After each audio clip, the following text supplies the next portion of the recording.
Leemos Lucas 9, versículo 43 en adelante. Y dice la palabra del Señor: y todos estaban admirados de la grandeza de Dios.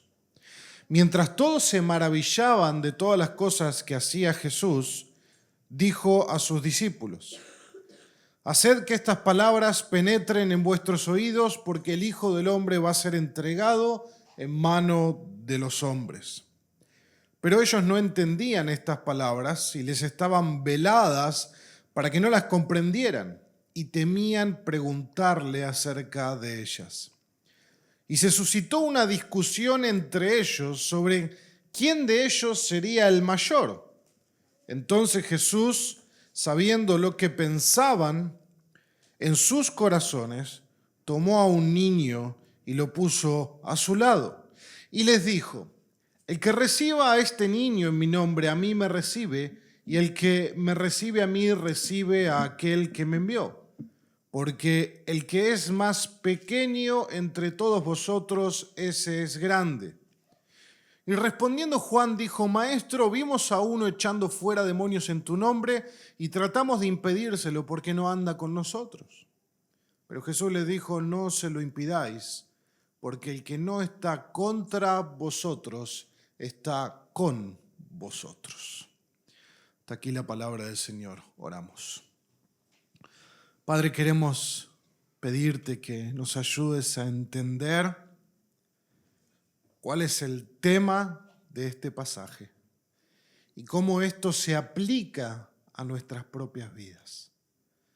Señor, que no leamos simplemente esto como algo que ocurrió en un episodio de los evangelios en el pasado, sino que es la palabra de Dios viva, vibrante, que quiere obrar en nuestros corazones. Por lo tanto, que tengamos corazones dispuestos a escuchar tu voz, que tú nos hables por tu palabra, Señor. Te pido que me fortalezcas y me ayudes para ser claro y sencillo. En el nombre de Jesús oramos. Amén y amén. Nadie limpia la iglesia como yo la limpio. Nadie canta mejor que yo, pero pareciera que nadie lo aprecia. No quiero que otro me saque el ministerio porque yo llegué antes a este lugar. ¿Le suena familiar? Espero que no. Algunos dijeron, sí. ¿Alguna vez te encontraste queriendo ser el mejor? No respondas. ¿Alguna vez te encontraste queriendo ser el mejor? Y aunque todos sabemos que está mal, todos tenemos ese virus en nuestro corazón, ese pecado de querer exaltarnos a nosotros mismos por encima de los demás, aunque sea un poquito, pero por encima de los otros. ¿Cómo luce eso en tu vida particularmente? ¿Cómo luce ese deseo de querer exaltarte a vos mismo por encima de otros? Puede ser en tu matrimonio, en tu familia, en la iglesia, en tu trabajo. ¿De qué manera eso luce en tu vida? Los discípulos, en nuestro texto, que seguían a Jesús como nosotros seguimos, también ocupaban parte de su tiempo en discutir entre ellos quién sería el mayor. Imagino que estarían sumando ahí, a ver, bueno, nosotros tres, Juan, Jacobo y Pedro, dirían, estuvimos en la transfiguración, ¿no? Y cada uno pensaría, bueno, yo soy mejor o mayor que los demás por tal o cual cosa. Pero el Evangelio responde a este deseo de exaltarnos, lapidando esa exaltación. ¿Por qué? Porque el Evangelio responde de esta manera, y quiero que me presten suma atención, porque este es el argumento y el punto central de todo el sermón. Jesús, que sí es el mayor de todos, se humilló en la cruz. Y seguirlo a Él exige recorrer el mismo camino de humildad y de entrega. Lo voy a repetir. Jesús, que a diferencia de todo lo que nosotros podamos pensar sobre nosotros mismos, Él sí es el mayor de todos. Él se humilló hasta lo sumo en la cruz, entonces seguirle a Él, que es el mayor que se humilló, exige seguir ese mismo camino de humildad y de entrega. Y esa es la pregunta que debe confrontarnos hoy. ¿A quién quiero engrandecer? ¿Quiero exaltar y engrandecer a Dios, a Cristo en mi vida? ¿O de alguna manera estoy queriendo un poco de esa gloria para mí, un poco de exaltación para mí, un poco de reconocimiento para mí de parte de otros? Para que este pasaje pueda desarmar nuestro orgullo y transformarnos, hay 3 acciones concretas que van a ser los 3 puntos de este sermón. El primero que tenemos que hacer es contemplar la humillación de Jesús. Contemplar la humillación de Jesús. Segundo, descender para servir al insignificante. Y ahora voy a mencionar luego en el punto, no estoy usando esa palabra despectivamente. Servir al insignificante. Y tercero, celebrar la gracia de Dios aun cuando Él actúa fuera de nuestro círculo. Celebrar la gracia de Dios en otros, aun cuando Dios actúa fuera de nuestro círculo. Entonces, el primer punto, contemplar la humillación de Jesús. Nosotros venimos en el sermón pasado de que Jesús había liberado al hijo único de un hombre que estaba en desesperación. Este hijo único estaba endemoniado y Él lo había liberado mostrando autoridad, mostrando su poder, y el clima que reinaba en medio de todos los que estaban presentes era el de asombro. Y esto no es por menor las palabras que utiliza Lucas, inspirado por el Espíritu, asombrados por la grandeza de Dios. Por la grandeza de Dios. ¿Por qué? Porque grandeza es el tema que sigue a continuación. Estaban admirados por la grandeza de Dios. Pero en medio de tanta admiración, nosotros pudiéramos imaginarnos todo el murmullo. Quizás algún sector aplaudiría, quizás algún otro sector quisiera aún más pegarse a Jesús, algunos otros buscarían que Jesús sane o libere a otro familiar. En medio de toda la admiración que la gente tenía por lo que Jesús hacía, Él le habla a sus discípulos, a sus apóstoles. Yo me lo imagino como en una película. Todo un sonido, un murmullo fuertísimo, y de repente Jesús gira a sus discípulos y todo es silencio. Y las palabras: presten mucha atención a los que le voy a decir. El Hijo del Hombre va a ser entregado en manos de los hombres. Esto que está ocurriendo no es la grandeza del Hijo del Hombre. Esto que está ocurriendo no es la gloria que Cristo quiere mostrar. No es el aplauso de los hombres que Cristo vino a buscar. Pero los discípulos no entienden nada. El texto nos dice que tampoco quieren preguntarle, tienen miedo, no entienden, no comprenden, pero todavía les está velado esto. Ellos no entienden que la grandeza de Dios no se limita a algunos actos de poder y misericordia, como era sanidad o liberación, sino que hay algo mayor, sublimemente mayor, que demostraría la verdadera grandeza de Dios y va a establecer el parámetro sobre lo que significa la grandeza. La paradoja del Evangelio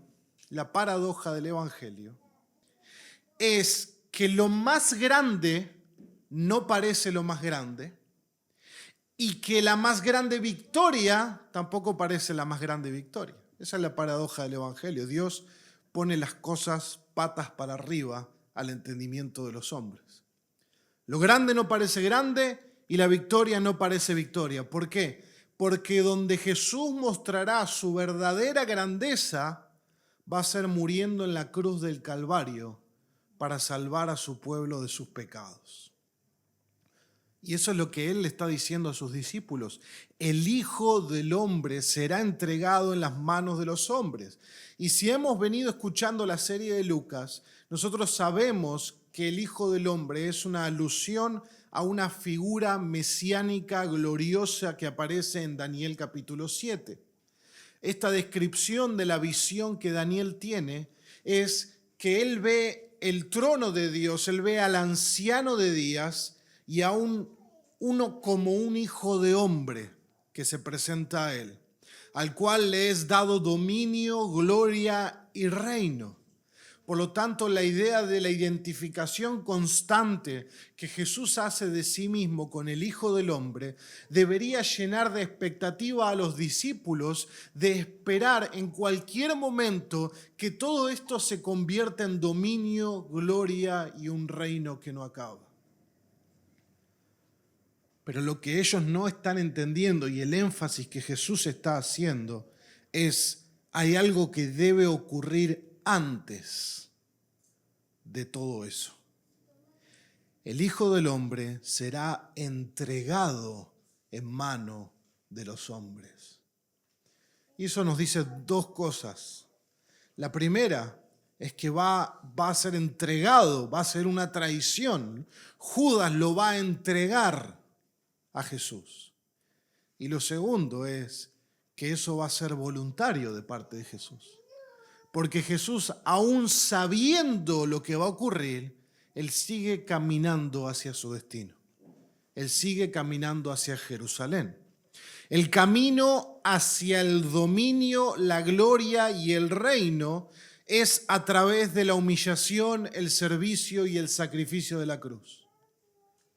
Eso es completamente una locura para cómo el mundo presente entiende la grandeza. El camino hacia el dominio, la gloria y el reino es por la humillación, el servicio y el sacrificio. Ahí es donde radica la grandeza de Jesús, en su humillación. Lo vemos en Filipenses capítulo 2, cuando Pablo relata este himno que habla de cómo Cristo se humilló hasta lo sumo y hasta la muerte de la cruz. Pero los discípulos no entienden porque el texto dice que está encubierto, y eso tiene mucho sentido, porque es más adelante, cuando ocurra la muerte, la sepultura y la resurrección de Cristo, que ellos van a tener ahora el panorama completo para poder entender a qué hace referencia Jesús. Y lo veremos cuando lleguemos al capítulo 24 de Lucas, y en el versículo 45 dice el texto que Jesús les abrió la mente para que comprendieran las Escrituras. Una vez que Cristo resucitó, una vez que Él pudo explicar que todo el Antiguo Testamento apuntaba a su gloria, a su sufrimiento y posterior gloria, entonces el texto dice, y les abrió la mente para que comprendieran las Escrituras, no antes. De esto, en nuestro contexto literario del pasaje, de esto están hablando Jesús, Moisés y Elías. Jesús baja del monte y acaban de tener esta conversación gloriosa sobre su éxodo en Jerusalén, sobre su partida, sobre cómo Él iba a ser entregado para el sacrificio como el Cordero de Dios. Por lo tanto, si queremos entender qué significa la verdadera grandeza, debemos contemplar la humillación voluntaria de Jesús hacia la cruz. Esa es la verdadera grandeza a la luz del Evangelio, la humillación. Su encarnación, su vida de perfecta sumisión y obediencia al Padre, su entrega y su muerte en la cruz siendo inocente, su sepultura y su resurrección victoriosa. El Evangelio nos muestra qué significa la humillación del Hijo de Dios, la humillación del Hijo del Hombre, y nos muestra cuál es el camino que vos y yo debemos seguir hacia la grandeza según Dios. Porque esa no es la grandeza según este mundo.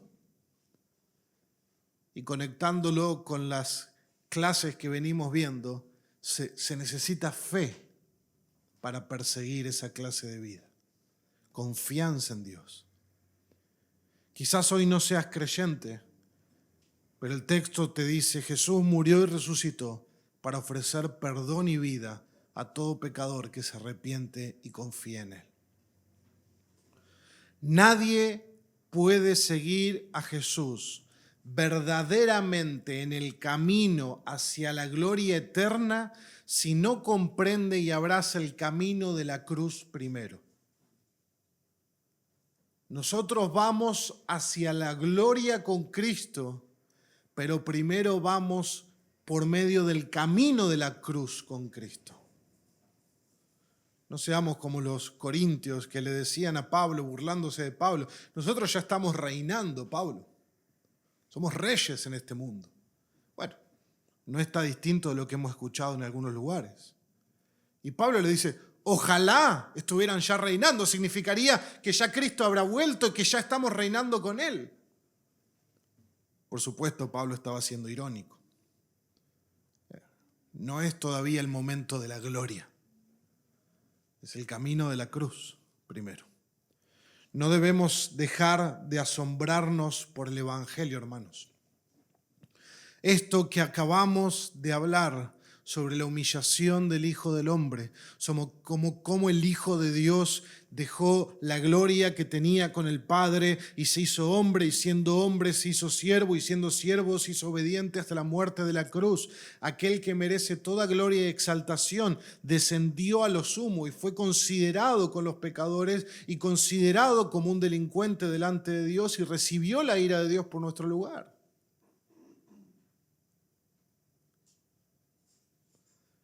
Con mi esposa tuvimos la oportunidad de ir a un museo en París, el Louvre, famoso museo, donde está la Mona Lisa, que cuando uno la ve dice, esto era, ¿no? Como que es un cuadrito chiquito en realidad.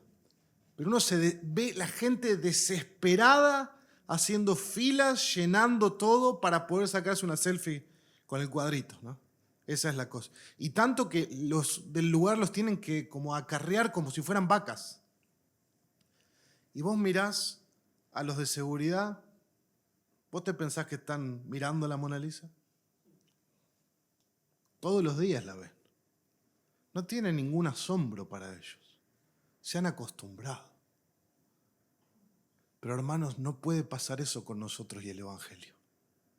No podemos acostumbrarnos a la humillación del glorioso Hijo de Dios. Cada día meditar en el Evangelio debe cobrar un nuevo color, un nuevo significado. Él se humilló por mí. Él descendió hasta lo más bajo por mí. Él eligió amarme en lugar de dejarme recibir a mí la ira de Dios que merezco. No podemos pasar por alto esa página. Somos llamados a meditar constantemente en el Evangelio, a contemplar constantemente la humillación de Jesús para que eso transforme nuestros corazones para ser más como Él.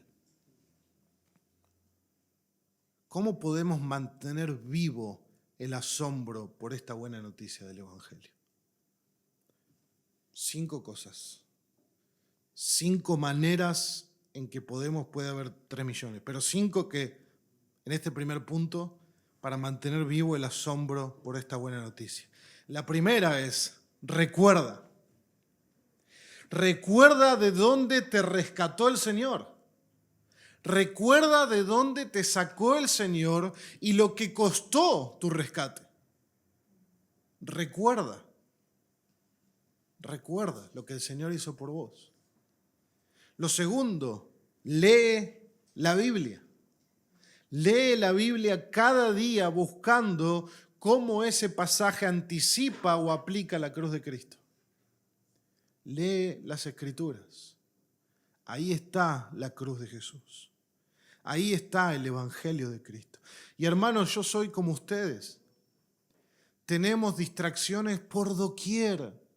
Celulares, noticias, que Irán, que Israel, que Trump, que la economía, que esto, que lo otro. Y estamos llenos de cosas. Y nuestras Biblias no vibran en la mesa. Nuestras Biblias necesitan que nosotros abramos y leamos la palabra de Dios. En un mundo de distracciones, seamos intencionales en leer la Escritura. Tercero, entonces recuerda, lee. Tercero, ora. Ora pidiendo que tus ojos sean abiertos a la belleza del Evangelio. Ora para que el Espíritu de Dios te muestre a Cristo en tu lectura bíblica. La cuarta, congrégate. Congrégate con tus hermanos. ¿Cómo puedo ver el Evangelio? ¿Cómo puedo asombrarme del Evangelio cuando me congrego? Bueno, cantamos el Evangelio juntos. Nos recordamos el Evangelio juntos. Oramos juntos, escuchamos la predicación de la palabra juntos, nos animamos al amor y a las buenas obras juntos. Ver a mi hermano y saber lo que mi hermano era y lo que mi hermano es, me recuerda al Evangelio.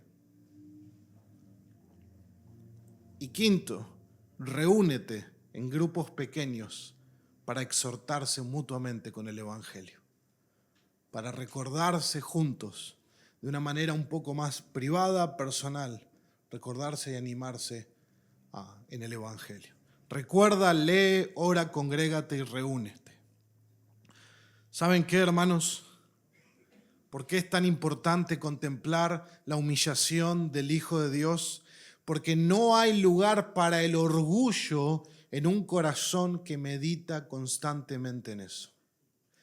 ¿Cómo me voy a jactar de algo? ¿Cómo me voy a enorgullecer de algo? ¿Cómo me voy a creer mejor que alguien cuando contemplo cómo el Hijo de Dios se humilló por mis pecados?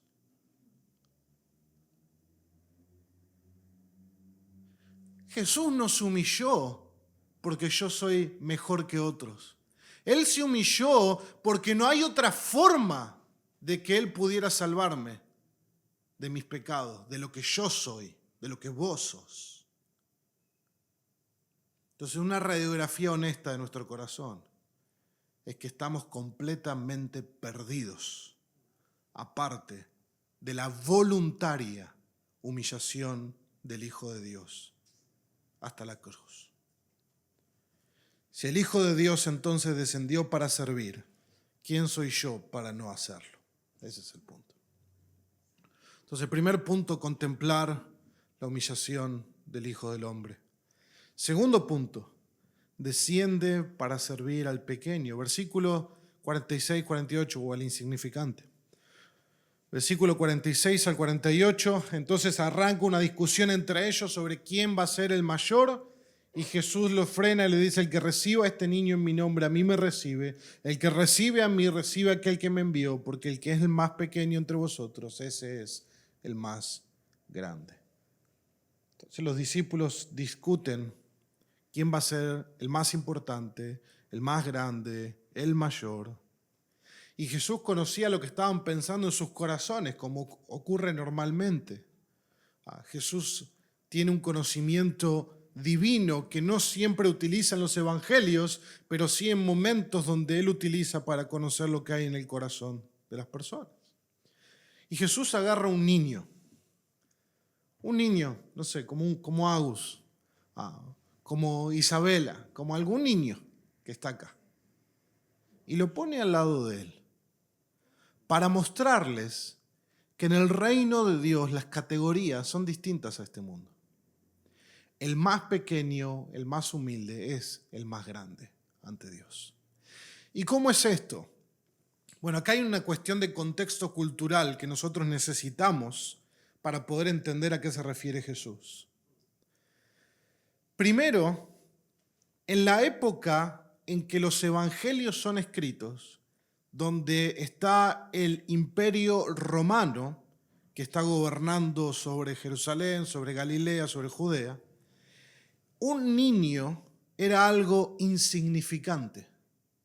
Un niño era algo que no tenía ningún aporte a la sociedad, no tenía ningún estatus, no tenía ningún derecho, no aportaba ninguna ganancia.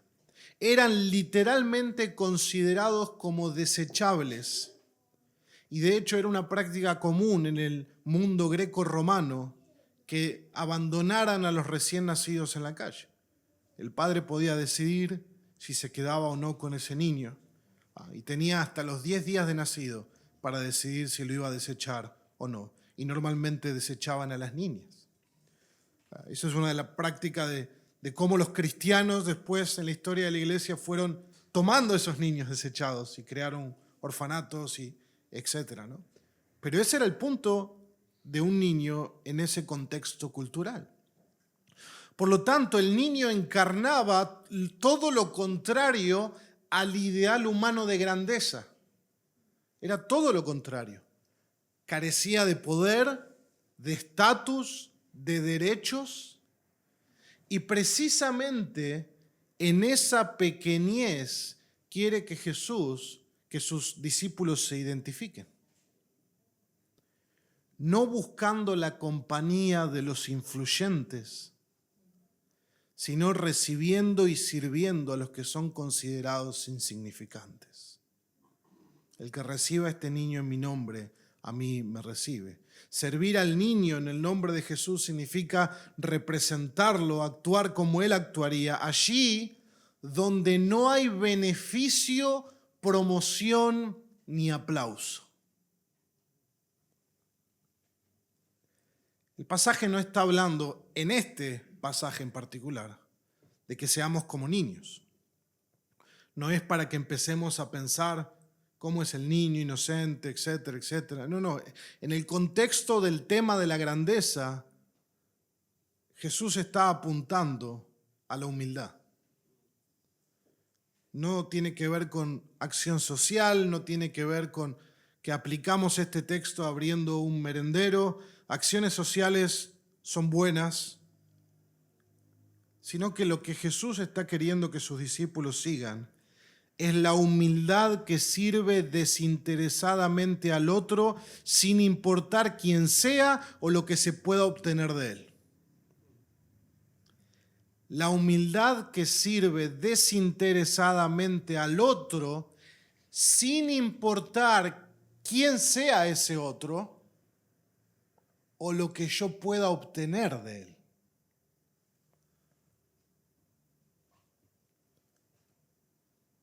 Porque uno puede decir, bueno, voy a servir a tal persona porque puedo obtener algo de esa persona. Quizás un favor, quizás un préstamo, quizás un reconocimiento, quizás una promoción, un empujoncito. Pero finalmente estoy sirviendo pensando en mí y en mi promoción. Pero ¿qué cuando servimos a aquel del cual no podemos obtener nada a cambio? Ese es el camino de la verdadera humildad. Ese es el camino de lo que Jesús ejemplificó. Decime qué vos y yo le podemos dar a Jesús que Él no tiene. ¿Qué beneficio le podemos dar que Él no tenía? Ninguno. Él nos amó y se humilló desinteresadamente por nosotros, para nuestro bien. Thomas Schreiner, un comentarista, dice lo siguiente, cito, los discípulos no podían entender el sufrimiento de Jesús porque estaban consumidos por la rivalidad y la competencia. ¿Qué vas a entender del Hijo del... Bueno, esto lo digo yo, ¿no? ¿Qué vas a entender del Hijo del Hombre y su humillación si vos estás solamente pensando en la gloria del Hijo del Hombre? Sigue diciendo Schreiner. Sin embargo, Jesús dice que la verdadera grandeza llega cuando los discípulos se olvidan de ser grandes. La verdadera grandeza llega cuando los discípulos se olvidan de ser grandes. Los niños eran considerados insignificantes en la sociedad antigua. No obstante, una persona grande trata a los niños con respeto y consideración, mostrando con tales acciones que no está usando su amabilidad para promoverse a sí mismo y también mostrando que ha recibido al Padre. Fin de la cita.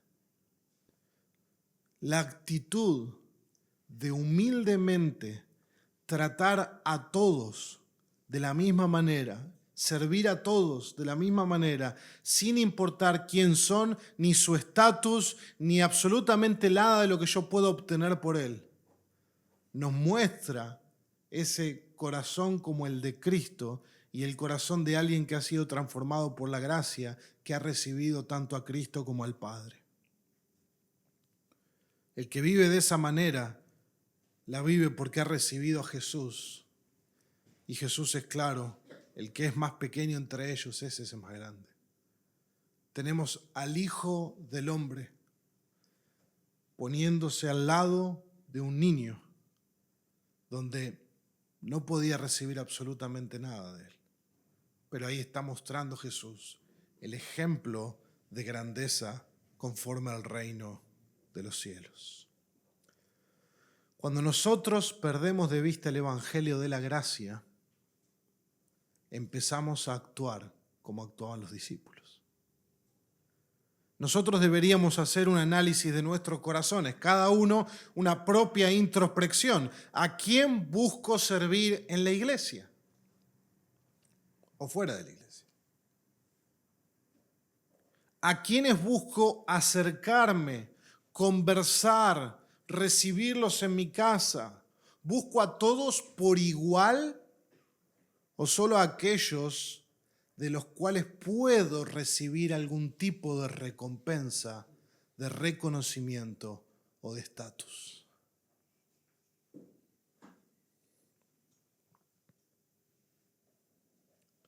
Lamentablemente lo hemos visto.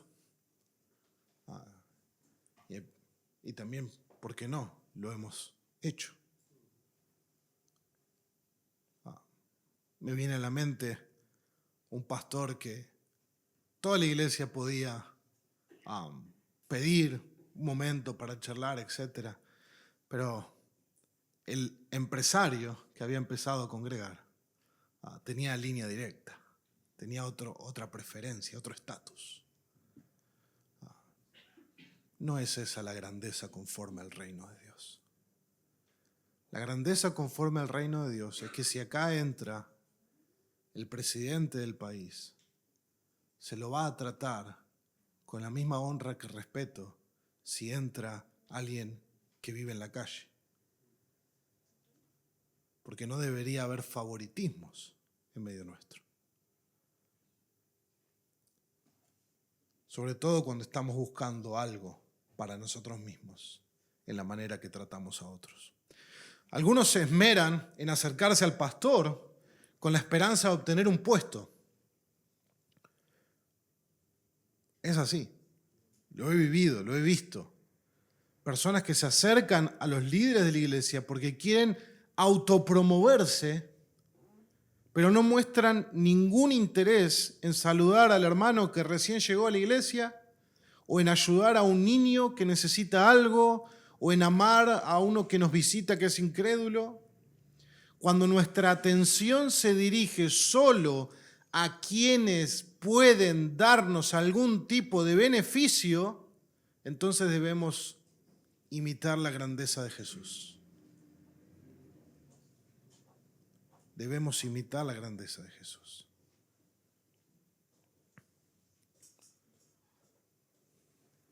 Por ejemplo, pasar un tiempo sentado con un jovencito en la iglesia, preguntándole cómo va de su vida, probablemente no repercuta en una promoción en el liderazgo o en un reconocimiento de parte de otros, pero ante Dios, finalmente eso es lo que importa. ¿No es acaso Jesús quien conversó con la mujer samaritana que tenía 5 maridos, donde él podía perder su prestigio, su reputación delante de los hombres?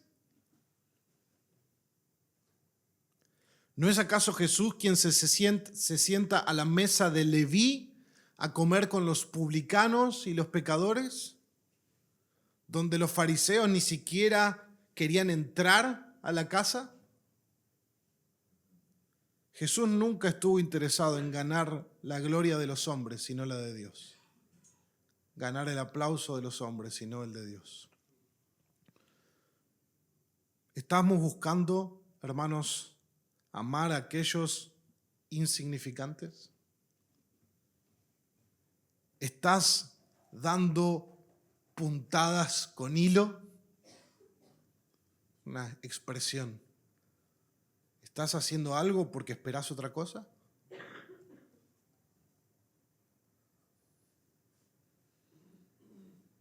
¿Estás buscando a servir a los que no te pueden devolver el favor? ¿Estás buscando discipular a nuevos creyentes? ¿Estás buscando ayudar con los niños? ¿Estás buscando invitar a un banquete a tu hermano necesitado que no te lo puede devolver? Jesús habló al respecto en Lucas 14, cuando había un líder religioso que lo había convidado a un banquete. Jesús dijo: cuando ofrezcas una comida o una cena, no llames a tus amigos, a tus hermanos, a tus parientes, a tus vecinos ricos, no sea que ellos a su vez te conviden y tengas tu recompensa. Antes bien, cuando ofrezcas un banquete, llama a pobres, mancos, cojos, ciegos. Serás bienaventurado, ya que ellos no tienen para recompensarte, pero tú serás recompensado en la resurrección de los justos. Fin de la cita. Finalmente, ¿a qué está apuntando el Señor? No hagamos las cosas por lo que esperamos recibir a cambio. No hagamos las cosas para tener un lugar entre los grandes de este mundo. No para promovernos, no para exaltarnos a nosotros mismos, no para pasar por encima de otros. Hagamos las cosas mirando a aquel que todo lo ve y a aquel que mira nuestro corazón. Porque yo me puedo acercar y jugar con el hijo del líder de alabanza cuando el líder de alabanza me está mirando y después le digo: che, John, ¿puedo tocar el domingo?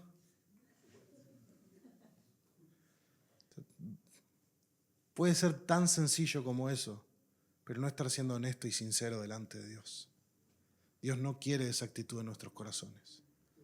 Dios quiere que seamos humildes y servidores desinteresados, haciendo todo para la gloria de Dios. Los fariseos amaban la alabanza de los hombres, amaban ser llamados justos. Jesús no vino a formar fariseos cristianos. Jesús vino a buscar y salvar lo que se había perdido. Vos y yo somos lo que se había perdido. Por lo tanto, no debemos buscar la grandeza según este mundo. El comentarista William Barclay dice lo siguiente: Jesús estaba diciendo, si están dispuestos a pasarse la vida sirviendo, ayudando y amando a personas que a los ojos del mundo no tienen ninguna importancia, están sirviéndome a mí y a Dios. Si están dispuestos a pasarse la vida haciendo cosas que parecen que no tienen ninguna importancia, sin proponerse ser lo que el mundo llama grande, serán grandes a los ojos de Dios. Fin de la cita. Algunos quizás están organizando su vida según los criterios de importancia que dicta la cultura. ¿Cómo viven los grandes en nuestra cultura? Grandes entre comillas. No podemos abrazar la voluntad de Dios cuando nuestras manos están aferradas a los deseos de este mundo. Hemos sido llamados, escúchenme, hemos sido llamados a parecer tontos ante el mundo por seguir a Jesús. Un profesional exitoso que renuncia a su carrera para dedicar su vida a las misiones en otro contexto cultural. Una ingeniera talentosa deja su empleo para entregarse al cuidado amoroso de su esposo y sus hijos. Un joven opta por el seminario consciente de las dificultades económicas que le van a esperar. Otro joven rechaza un ascenso porque reduciría el tiempo que dedicaría en discipular a sus hermanos. Una hermana madura que se reúne cada semana con una nueva creyente para dedicar tiempo y abrir las escrituras juntos. Una familia joven que se traslada con sus hijos a una zona hostil, decidida a plantar una iglesia entre quienes nunca oyeron el Evangelio, pese a la violencia y la falta de servicios básicos. Un empleado acepta un puesto mejor remunerado con el propósito de sostener económicamente a un pastor que lucha por mantener a su familia. Una pareja de ancianos recibe en su casa a un joven que luego de vivir en la calle casi toda su vida envuelto en drogas y delincuencia, ha profesado fe en Cristo. Una joven que renuncia a vivir una vida que la sociedad espera para ir a traducir la Biblia en un lenguaje aborigen. Eso es definitivamente no perseguir la grandeza según este mundo, sino perseguirla según Dios. De hecho, muchos de esos ejemplos son reales. Recuerdo escuchar al pastor Mess McConnell, quizás alguno lo ha escuchado alguna vez, escocés, que vivía en la calle, en las villas miserias de Escocia, envuelto en drogas, en delincuencia. Finalmente en un momento le predican el evangelio, bueno, después de tantas veces, y él entrega su vida a Cristo, pero seguía viviendo en la calle sin nada. Y una pareja de abuelitos de la iglesia le da uno de los cuartos, que era uno de sus hijos, que ya no vivía en su casa.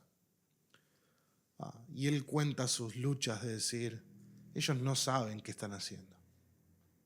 Ellos no saben quién soy yo, todo lo que yo he hecho. Y sin embargo, les pudiera robar todo, les pudiera dejar sin nada. Y sin embargo abrieron su casa para recibirme. Hoy es un pastor que sirve al Señor y planta iglesias por todos lados, ¿no? Lo mismo que recuerdo una familia joven, los que estaban en Citibel quizás se acordarán, hace mucho tiempo, un matrimonio con chiquitos que se fue a vivir a Varanasi, a la India, a la capital de toda la idolatría hindú, donde en la aplicación del celular te dicen si podés salir a la calle o no, si el aire es respirable o no, ese día. Evidentemente no estaban persiguiendo lo que el mundo llama grandeza. Entonces, ¿por qué harías todas estas cosas si no te van a dar la grandeza que el mundo espera? ¿Por qué harías eso? Cualquier persona te diría, estás desperdiciando tu vida. Porque Jesús, que es el más grande, se humilló en la cruz. Y seguirle exige recorrer ese camino de humildad y entrega.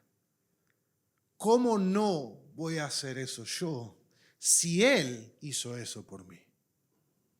Esa es la clave.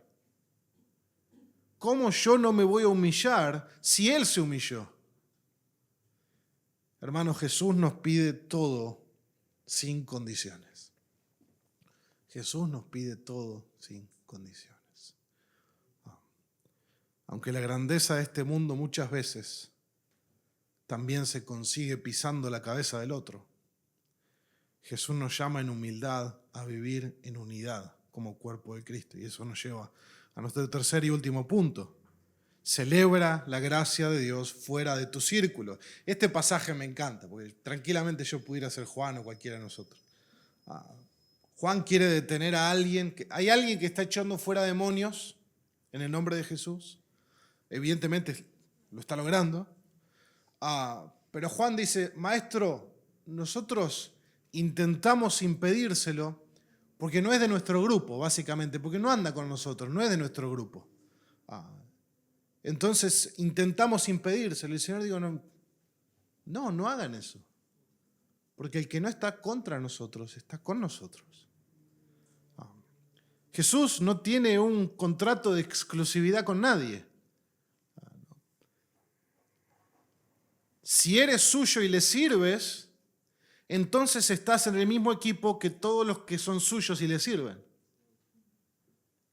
Qué curioso, y esto es casi una paradoja en el texto, que poquito antes los discípulos no pudieron echar fuera un demonio y ahora quieren frenar a otro que sí está pudiendo echar fuera un demonio. Probablemente ese otro tiene más fe que ellos.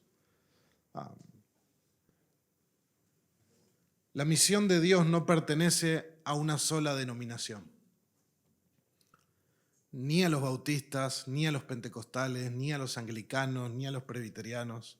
La misión de Dios pertenece a la Iglesia de Cristo, cuyos miembros pueden estar en estas denominaciones o pueden no tener ninguna denominación. Pero donde haya un compromiso genuino con el Evangelio de la gracia de Dios en Cristo, con su palabra y con su misión, siempre vamos a encontrar un aliado, no un adversario o una competencia. Eso es lo que Juan no estaba entendiendo. No es los 12 y el resto no puede hacer nada. No. Jesús no nos llamó a tener un comportamiento sectarista como el que está teniendo Juan en ese contexto. Si una iglesia fiel al Evangelio crece, aunque no sea la nuestra, debemos celebrarlo. Debemos celebrarlo. Si Dios levanta a otro predicador con mayor alcance o influencia, debemos celebrarlo también. Cada avance del reino es una ganancia para todos porque servimos en el mismo equipo. Eso es precioso. Números 11, no me acuerdo ahora bien la cita, me vino a la mente. Están hablando a Moisés, le dicen que hay algunos que están profetizando. Y Moisés dice, ojalá todos profetizaran. Y ese es el punto en el reino de Dios. Ojalá todos fueran mejores predicadores que uno. Ojalá todos fueran mejores evangelistas que uno. ¿Por qué? Porque el reino de Dios ganaría. Pero si yo estoy buscando crear mi propio reino, entonces todo eso es una amenaza. Si yo quiero ser reconocido como el predicador, entonces no voy a dejar que otros prediquen, porque me siento amenazado por eso.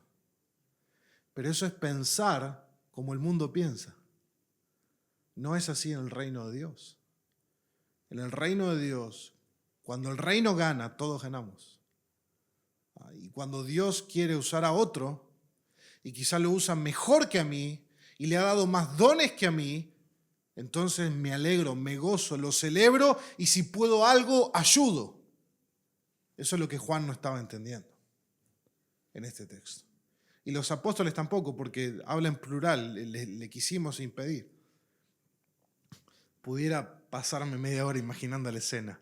No, pero vos no sos de los 12, así que ese demonio devolvelo a donde estaba. No. En la iglesia local, hermanos, debemos alegrarnos cuando Dios usa, cuando Dios bendice o cuando Dios exalta a un hermano. Porque somos miembros del mismo cuerpo. Si la mano está fuerte y vigorosa, ¿no se beneficia a todo el cuerpo? Claro que sí. Entre quienes han sido aceptados por gracia y no por méritos propios, no hay lugar para rivalidad y competencia. Todos ganamos en Cristo. Ya todos somos vencedores en Cristo, ya todos ganamos en Cristo, ya todos tenemos la corona de la vida en Cristo. No debemos competir entre nosotros, no debe haber rivalidades entre nosotros. Servimos cada uno conforme a la medida de fe y al don que Dios le ha dado.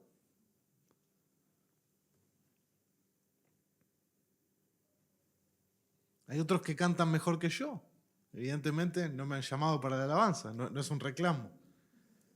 Pero nos alegramos, nos gozamos. Si de repente mañana alguno de los hermanos predica como Spurgeon, bueno, gloria a Dios, que predique. Esa es la idea de Pedro. No lo voy a... me vino a la mente. Pero cuando Pedro habla de los dones, dice, bueno, cada uno haga lo que Dios le ha dado para la gloria de Dios. O sea, si puedo tocar en un instrumento, lo hago para la gloria de Dios. Si puedo atender a los niños, lo hago para la gloria de Dios. Si puedo secar los vasos, lo hago para la gloria de Dios. Porque todos ganamos. No hay competencia, no hay rivalidades. Esto no funciona como el mundo funciona. Esto no es una empresa.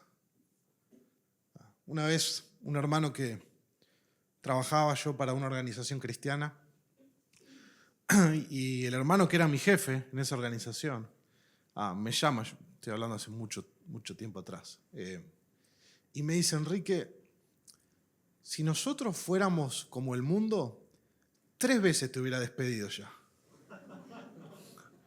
Pero como estamos en Cristo, te damos oportunidades. Eso habla bien de Él, de la gracia de Dios. Pero fíjense cómo tenemos que vivir los unos con los otros. No vivimos como el mundo vive. La iglesia debe ser un lugar donde se vive el evangelio y donde cada uno antepone el bienestar del otro antes que uno mismo.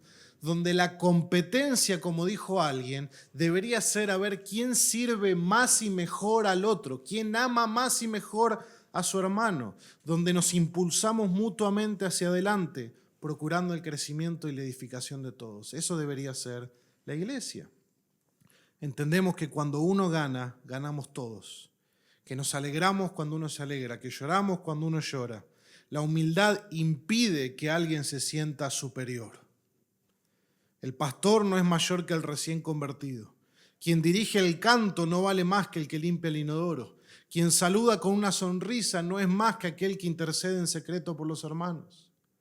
Somos una familia, somos una iglesia y estamos juntos en esto. De eso se trata.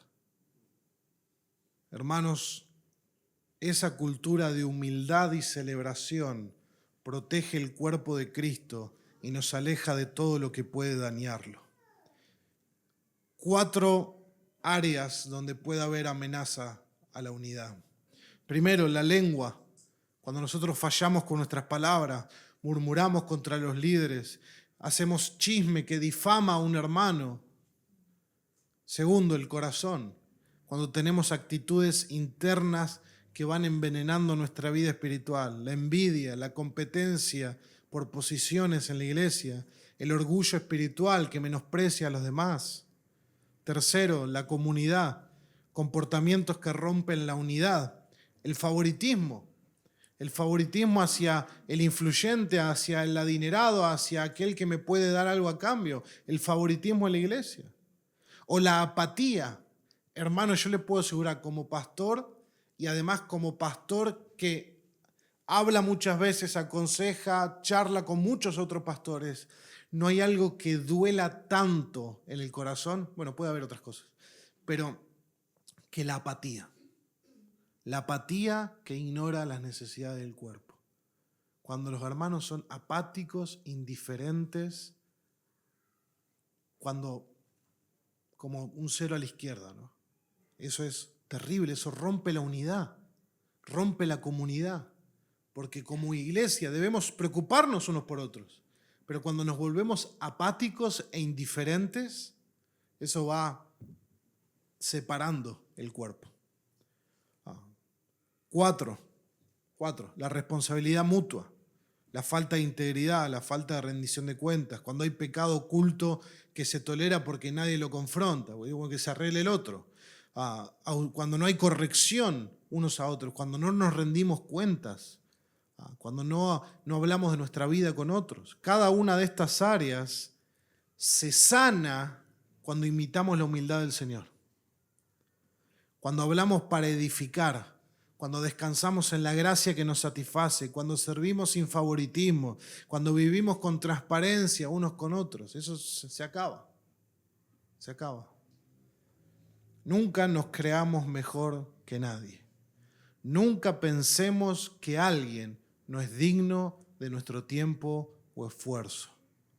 Porque Jesús, el más grande, se humilló en la cruz. Y seguirlo a Él es seguir ese mismo camino de humildad y entrega.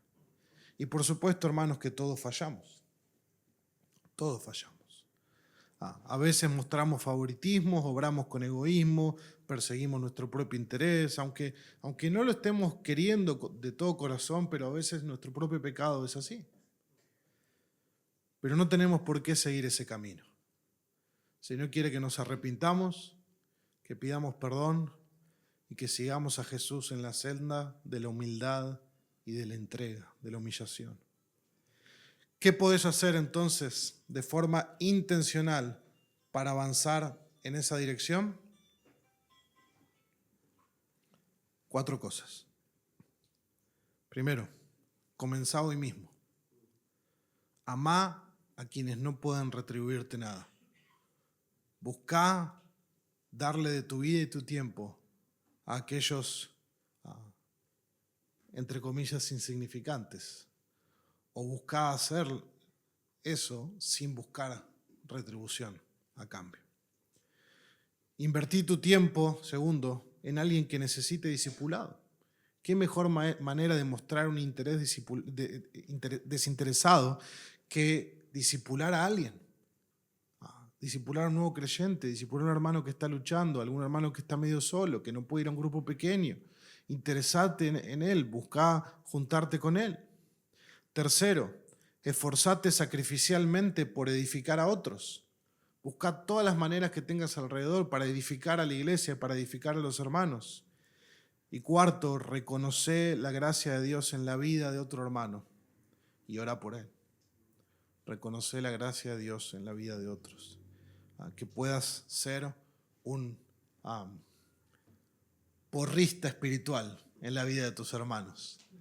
Decirle, qué bueno lo que el Señor está haciendo en tu vida. Qué bueno, etcétera, etcétera.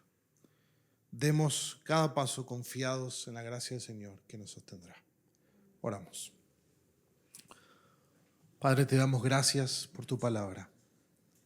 Te pedimos, Señor, que nos ayudes a cada uno de nosotros a perseguir la humildad, el servicio desinteresado, abnegado, de preferirnos unos a otros antes que a nosotros mismos, de poder honrar a aquel que se humilló hasta lo sumo por nosotros y entender que el más pequeño entre nosotros, ese es el más grande. Te damos gracias, Señor. En el nombre de Jesús oramos.